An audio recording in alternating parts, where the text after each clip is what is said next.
Hello, everyone. Welcome to the Monster Trio TCG podcast. I'm one of your hosts, Henry, and we have Jaden and Owen. Say hello, guys. What's up? Hey, how's it going?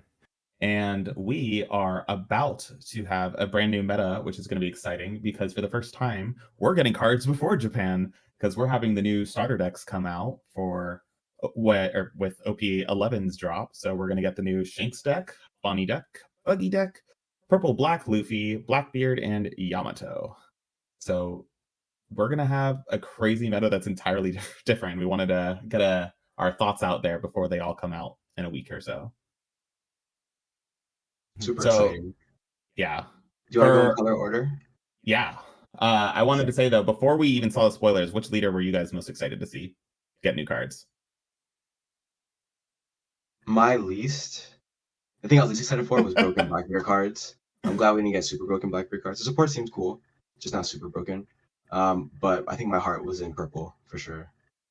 Purple Black I Luffy? think Arturo got us on the purple black Luffy goo, like back in OP09. Like, Arturo, the GOAT, he got us on purple black Luffy, showed us his true power. He did really well at the Treasure Cup, right? Or was it a regional? We all played it. We all oh, this deck is really good. I don't understand why it's good. Arturo just pulling all the lines and I just started winning. Well, I played it at the beginning of the meta, and then I just gave up because it felt bad. And then right at the end of the meta, Arturo was like, "Here's my list," and I just did really well at event. I went to locals with it, went 4-0. Yeah. He's just a better deck builder than us, though. I think I'm a decent player. I'm not the best builder. I think I am really excited for. I was really excited for Purple Black Luffy. I think it just lacked really powerful Dawn minus effects to keep it. Because I think honestly, classically Purple has had two kinds of leaders, right? Like leaders with built-in ramp to its leader ability, like Ploofy and Pudding and Lim.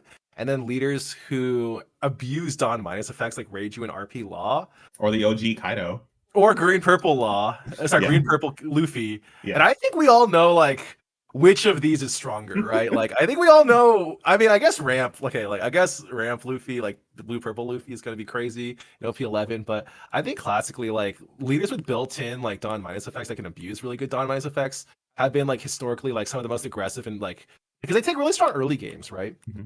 And so I'm really excited for Blue Purple Luffy for that. Sorry, Purple Black Luffy for that reason. Yeah. Well, Blue Purple Luffy is weird because he's actually one of the few leaders that doesn't actually do built-in ramp or reward you for minusing ramp. He just rewards you for hitting max Dawn. And I don't think there were any other leaders that really did that except for a King, OP1 King. For sure. And that's just not a archetype that was supported before. I think that's why they pushed him so hard, and they might have pushed him too hard, but I like playing decks that play bombs and blue Zanji, so I'm gonna play it anyways. I mean, if you're just playing huge bodies and you draw 2 cards a turn, there's a certain point where you just win the game. Yeah. It's just math. I have more resources and you have less resources, and I'm just the longer this goes out, bro, the bigger our difference gets. Yeah.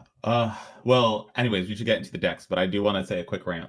I saw, and I know we talked about this before, lots of people talking about these new decks. We had two color decks, Yamato and Purple Black Luffy, which clearly were supposed to take up the yellow slot and the purple slot. A lot of people wanted their other colors to be supported, like Purple Black getting black cards. I know that's a huge ask. That was never going to happen, guys, and now we know it didn't happen. Okay, well, there's the Black Brook in the deck. That's one card. I know. Why do they even put that vanilla in there? To be fair, we haven't seen the Yamato full list yet, and it has to have green cards. There's too many really good green cards, like Izo 2K, that needs to be reblocked, or the 4-cost blocker Yamato Odin. They gotta have that. For sure. But yeah. But let's hop into our first one, which will be Shanks. Going with red first. So our two SRs are Shanks and Uta. Shanks is a 9-cost 10k that has, if your opponent has a character with 8k base power or more, give this character in hand -3 cost. And on play, if your leader has the red-haired pirates type or is Uta, they get plus 2,000 power until the end of your opponent's next end phase. So he is the first in the line of leaders that make cards that make your leaders 7ks in this group of decks. What do you guys think of the new Shanks? 9 Shanks is cool. I feel like it's only good against the divine purple meta, but outside of that, I don't think it's as strong as it should be. I feel like most Shanks lists now are just red Lucci, And I don't think this fits into the red Lucci style of playing at all. And I don't know if it fits into like the hyper aggro like Straw Hat build either. Like it's a weird card.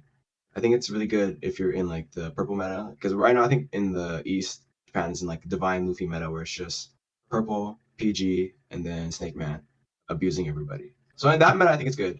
Outside of it, I think it's very slow. I think the thing with Shanks is that like, as we say, it's red Lucci, right? As a guy who plays a lot of Lucci, I'm like, oh man, I feel like I have to work so hard to even like set up for my like big Lucci removal turns. Shanks just plays one card and it's just like over. You go tall. They play 10 Shanks or like freaking Van Beckman plus like some other combo, and then if you go wide, they play Rayleigh. I think the issue with Shanks has always been if it sees its perfect curve to address, it has Rayleigh to address going wide. Like it can neutralize 3 bodies with Rayleigh, right? It can like stop basically 3 attacks with Rayleigh. It can play uh it doesn't it has to even out the curve. It just wants to see those end game big bombs. And I feel like this is competing.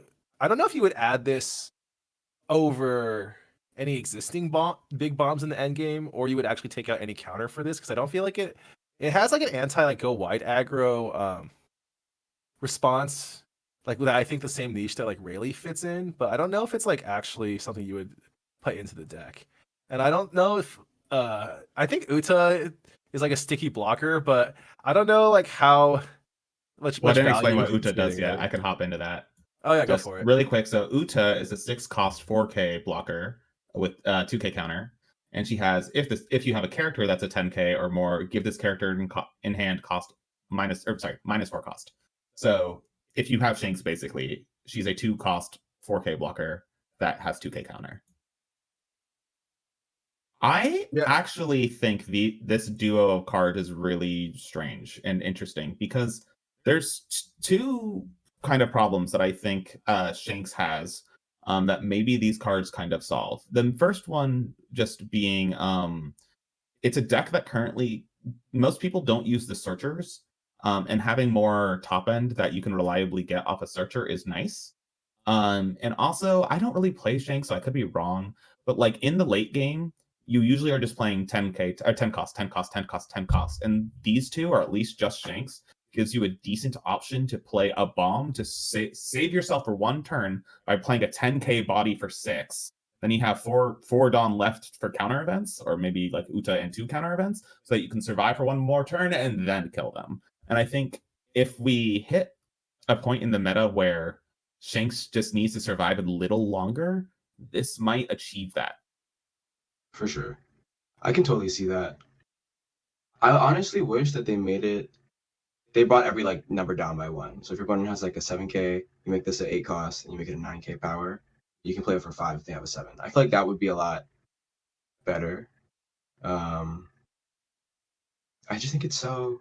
I guess in the late game, if you can survive, right, it's great to play. If you play these back to back in the end game, you just hold up counter events. Your opponent's not touching you, and as long as you can play one bomb before him, I think you're fine.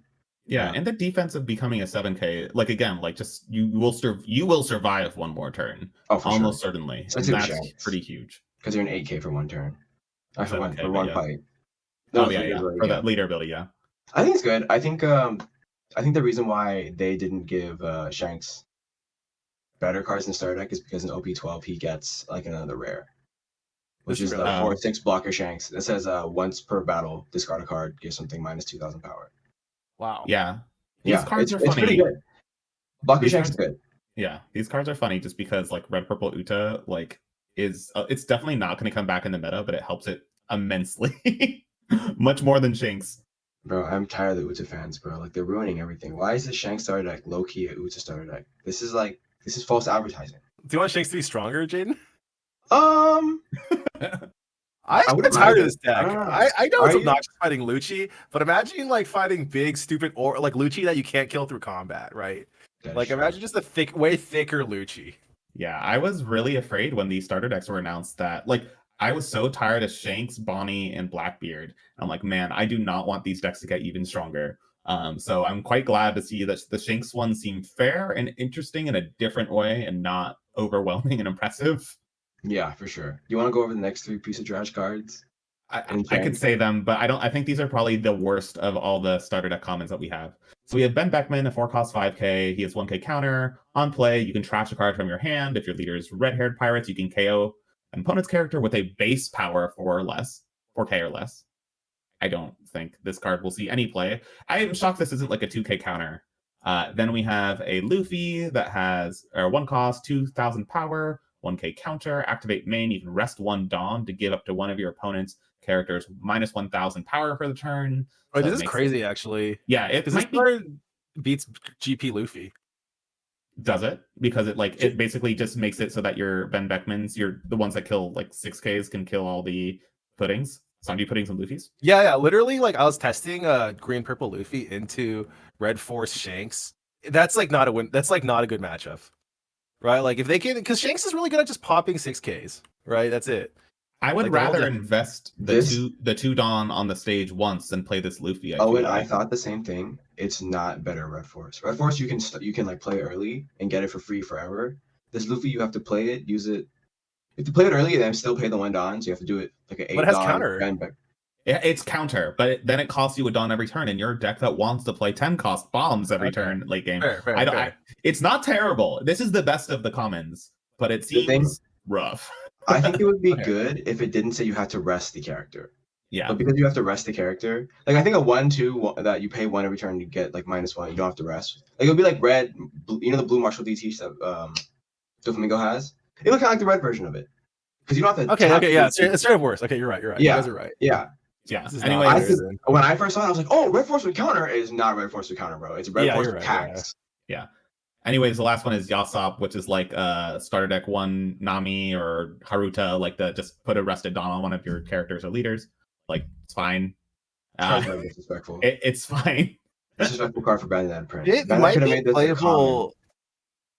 It might be playable into a blue purple Luffy meta. Because there's a lot of 6K leaders, right? Like just going 6K for free is probably fine. I just don't think it's what the deck needs, but it's neat. But both the Luffy and the Yasop are supplying your leader or other characters with like a little bit more incremental advantage every turn. But I don't think you want to be investing your early turn. I don't think it's worth adding those cheap cards into the deck. I think you'd rather just hold up Red Hawk and your first turn and then start playing good cards. Yeah, they are. The list, I feel like the list is so tight that like these utility cards won't find any space. I think one of the big problems I have with Shanks is that the early game is very weird because you're all signing on to the late game, so there's no really good 4-drop besides like Lucky Roo and Sanji, you know? You don't really play anything else. I think if this Ben Beckman, first of all, it has 1 restriction for the trait, a power restriction that has a base on it, like a base power restriction, and then you have to discard a card from hand. So there's 3 restrictions on this card for it to be a 4/5. Why doesn't it hit a 5? That's so weird. Yeah, it's garbage. So bad. It just kills. It doesn't even trash. It's KO. So it's not even like the other Ben Beckman that trashes. Like it's not a way to get rid of like Tashigi's and Rosinantes like without like or like protected cards. For sure. I don't. Why am I paying through 3 restrictions to pop a 4K? That's not good. A base 4K. But that just tells me that Bandai didn't want the deck to be like really good. Yeah. You know, because I'm like, why would you put 3 restrictions on a common? That's crazy. Mm-hmm. Either way, let's get to Bonney. So Bonney, this first SR is real weird because it's built for a ton of decks. We have Law and Beppo, a 10 cost 11k that has on play rest up to one of your opponent's characters, and that character will not become active on your opponent's next refresh phase. Then, if your opponent has 2 or more rested characters, your leader gains plus 2,000 power until the end of until your opponent's next end phase. So it's another one of those SRs that makes your leader a 7k. Green doesn't have a lot of 10k, so Green got a new 10k. It's a 10 cost card, and because it's Law and Beppo, it's also a Mink. So this card works for Carrot also. Yeah. So there's a ton of green supernova leaders. So we have like Green Kid, Green Yellow Kid, or Green Yellow Law, Green Red Law, and of course Bonney. So all of these, and Red Green Luffy. So all these decks can use it. Carrot can use it. Green Zoro. Oh, Green Zoro, that's coming out in OP12. So I think this is like the card that can properly go in the most decks, which is neat. This is definitely a super rare that you buy like 4 to 8 copies of because it's so generic. And it's like, if I'm playing a green deck or if any green deck comes out for the next 3-4 years, I might play this card. Who knows? It's generic. You know, it fits in. It's definitely something you would want to have a play set of for sure. Maybe like a second one if you have to. If you play like if you're a green player who plays a lot of green decks, you might want a second one just because it's the most generic green boss monster. Because I feel like Doflamingo is not as generic as this because you can be proactive with like tapping effects before playing this card. Like if you're Perona or if you're Carrot to get the full effect. Bonnie. Or Bonnie, yeah, to get the full effect. But I feel like Doflamingo, you have to wait for your opponent to swing at you, and like you have to wait for them to hit you and survive the hit, and then play it. This feels a bit more proactive, where it's like I'm stunning 2 things, and then I'm buffing my leader. So like even if it's leader to leader, you have to invest the 2 dons, so you can't even pay a 10 cost. What were you gonna say? My question to you guys is, why would I become a 7K leader when I could just put up the Go 8 cost kid? Because he's gonna rotate. No, he is rotating next year. You guys think Green needs to get a new president? They need to get a a new president. They need it's time for the elections. Get the green elections. We got to kick President Kid out of here. But why am I? If I'm trying to get big, why would I not just get big behind the Magnet Man himself? You know. I think this card is really weird. It's like what I was describing with the Shanks before. I think it just buys you that one more turn. You remove their biggest attacker. You become a 7K on defense. You just get one more turn. If you're playing Bonnie, you have a Rouge or one of your Restand Dawn guys or Cavendish and get one more Dawn or to rest something. I think that alone makes it viable. I don't know if you'll actually see in other decks, though. Mm-hmm. I feel like Green's getting a lot of very generic support with the Mihawk blocker, this Law and Beppo. So I feel like someone's either gonna crack a list where all these very generic green cards are just stacking up to be a super annoying stall deck, or Bad Night will just print a leader like Bonnie, who's just a toxic stall leader, and these green cards will see a lot more play. I still want to see green. I want to see green decks like OP2 meta with Kinemon, where like you just play Kiku and just rested their thing and attack proactively. These like defense slug green decks make me sad. I want to play aggressive green. Block 1 green is just black red now. Red. I know. Kobe is what Kinemon was, and it's so weird. You want to go next to Kid and Killer? The next one is a 2-cost 2K with 1K counter. It is a Kid and Killer Searcher. Just look at the top 5 for a Supernova, which it doesn't specify it can't be Kid and Killer, which is interesting. So you can search for itself. Maybe that's why it costs 2 instead of 1. But it also has the ability on your opponent's attack, you can trash this character to restand it on. So it's just for Bonnie. It's a 1-cost low key though. Yeah. No, it's a 2-cost Searcher.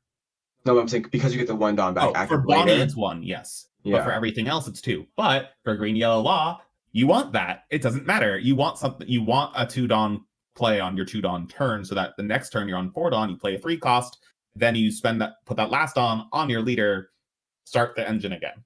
So like you play turn 2 or turn 1 2 Dawn, play Kid and Killer. Next turn you play Bonnie blocker, yellow Bonnie blocker, switch out your life. Then last Dawn, put it on your leader. Use the leader ability, return to Searcher, play the thing off the top. It's probably like, or I don't know what you would play that turn. Maybe Cavendish, get 2 more Dawn, play the Searcher again. Like, seems kind of nuts in that deck. So maybe Green Yellow Law can use this really well. I think Green Yellow Law actually is like a huge winner. I mean, I think, okay. The big issue of Jewelry Bonnie, Green Jewelry Bonnie, like one of the best searchers like ever because you can it draws enemy attacks into it, right? Like it's good for that because you can reuse it if you're behind, for example, a cost kid, right? Like you could just draw 2 cards a turn, which is crazy. One of the OG best cards like in the game. But I think the issue is that a lot of Supernova decks, because she was the only Supernova searcher for a long time, only in the green color, you had to expose her to getting removed early, if that makes sense. Like if you're a deck that could rebounce your searcher, like Red Green Law or Green Yellow Law, you want a searcher that like doesn't have to be rested in order to play. Like in Green Yellow Law, you don't want to rest the 1 Dawn to actually search with Bonnie. You just want to get the search off and like keep the body on board. And in Red Green Law, you want to be able to do a search without exposing like your searcher to instant removal, right? Mm-hmm. Like this gets you both of the way. Like this gets you like it solves both issues in both like law decks, in my opinion. So I mean, I think you just run both, but that's worth doing for the reasons you said. They don't. Yeah, well, I mean, you would still run as many searchers as possible in law, just to like draw as many cards as possible in law, because that's like the point of law. Is to do everything deck, right? Well, you can run 5 searchers now because you can run the Tsunamis, Bonnie, and Kid and Killer, and then you can run Dawn to find 3 of those. No, you can. Dawn only finds 1-cost reds, so it only gets the 1-cost red Nami. Yeah, I was going to say, I think this Searcher allows Red Green Law to become a Supernova only deck. Maybe not. As an but- EVO2, you only run. You basically, as an EVO2, you only run both Namis, the red Nami, the green Nami, and you run Jewelry Bonnie Searcher. Yeah. Because the problem with Dodon was that she had such low hit targets, you just can't miss searches in red green law because the whole deck's point is like if you have to keep a whole board the whole time, you're dumping your hand into your board, you need to like +1 in every single like search, like every single time, right? You just can't ever whiff a search in that deck. And like you saw like Arturo, like every law player has like their spreadsheets, like all the red green law players had their like hit rates on their spreadsheets for how many targets they had for Dodon, Straw Hats, and Supernovas. Like only having the balance between Straw Hats and Supernovas is like because there's just too many good Supernovas. Upgrade, yeah. You always have enough Supernovas. You just never had enough like Dodon targets, and cutting Dodon from the deck is huge. I think we were talking about earlier before the podcast about how big the core of a deck is. Like for example, we talked about how like OPO9 Doflamingo is just like a 16 card core of like Jinbei, Weevil, Boa, and Law. And I think the problem with red green law is it needs every single card in the deck besides its searchers to work, right? It's a 50 card core. Like it needs like everything to make it work, which is why it's like so bricky, right? Like you need every card in the deck is like useful for some situation. It's just that you don't have access to every single card in the deck at all times. So having like this is like so huge for red green law. If for all the red green law stands out there, just looking to like play a go white aggro deck with a bunch of chump blocks to try to beat blue purple Luffy. I think this is a really, really good inclusion. Yeah, I'm really excited for this card. For the commons in the Bonnie deck, we have there's two 2K counters. We have first Drake. He's a 5-cost 5K that has like on play, if your leader is a Supernova, you can rest a 5-cost card and then you can restand a Dawn, which is nice to set up for the leader ability. I don't imagine this would be used a ton. The other one is a Basil Hawkins, which is I believe it's a 4-cost 4K that just says end of your turn, restand a Dawn. So some recursion or backup for a Rouge if you're going that route as a 2K. I guess if you're really desperate, it's worth doing. I think this deck is trying to move away from Cavendish a bit, or at least if you buy this deck, you don't need to have Cavendish for it to be somewhat usable, but you need Cavendish. And then the last one is a new Capone Beige blocker. He's a 2-cost 1K power, 1K counter. That just says if you have 6 or more rested cards, you can cycle a card, draw one, trash one. I don't really think that's a problem. I mean, I don't really think you'd run this in any deck, but I could be wrong. I think it's good in green yellow law because I was gonna say the same thing. Just the cycling, you're gonna be cycling through a lot of cards, and you just want to be pulling. No, just having a chump blocker that's like not like a 2-cost chump blocker is just huge. With chump counter. blocker cycles, and you can bounce it. Like if you don't need the block, you bounce it from leader ability. Does Supernovas not have a 2-cost blocker, or like a blocker with counter below Bonnie? They have Scratchman and Pooh. But like for law, like the yellow one. Yeah, you I care feel about like the I would cost. just run that. Cost is more important. Your deck you're is almost getting the extra one, but you are getting the effect, right? And you want the extra cost on board. That's true. That's true. Just because you want the extra cost, I was just like thinking of like I don't know. I wouldn't if you're playing this on your 2-Dawn turn because you just need or your first or second turn just to like get enough cost on board to turn your leader ability on. I feel like you're already hurting because it's like the worst one to be playing. But it's good to have backup, I guess. For sure. Yeah, green yellow law is like really unstable right now. Like it's such a crazy deck. It could use another blocker. X-Drake also I think is it's kind of soft. I don't know. I really like green yellow law. I think X-Drake is good in the deck too because you can shambles him out and tap a 5-cost if you're swinging to like end the game. I poke with something, replace it with X-Drake. If you didn't block the first one, then whatever blocker you had is gone now, and then I can try and push for game. No, isn't there better? Isn't there a green event that rests to? There's a new green event. Yeah, it's a Zoro one. Yeah, that's okay. So we're not gonna have it for a while. But I like having more options, right? Because it's a 2K. And no, the beige is a 1K. No, so I'm talking about X-Drake. Oh, sorry. I was starting to move my screen down to the buggy cards. I'm like, I'm ready to talk about the cross guild. No, X-Drake is super good in law because I think like the 4-cost 9-sword demon style fucking Zoro tornado attack rests 2 things no matter what they are. But that's this Drake doesn't KO. This Drake rests. It's not the old Drake. No, yeah, I know. So I'm saying that like if you're playing GY law, you can just shambles him out to tap a blocker and push for game. Oh, and he's a 2K, so you can always bounce him back to hand after you swing. Yeah, that makes sense because there are like some of the like Bonnie like puts a 5 cost exactly on the top of your life, so that makes Mhm. sense. Yeah. So Yeah. like this X Drake is just green Usohachi Yeah. for Honestly, BG Law. yeah. Basil Okay. Hawkins is a 4/4, right? That you it's 4/4 2K and then you get set down active. I think he's Yeah. just a 2K if you need 2Ks. Yeah.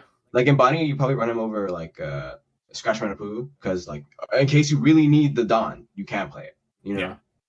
But because I feel like that's gonna be a situation that pops up more often than you having the rest. Like, what does Scratch Man do? Rest a 2K? Because you run 8 Scratch Mans, right? What's the other one do?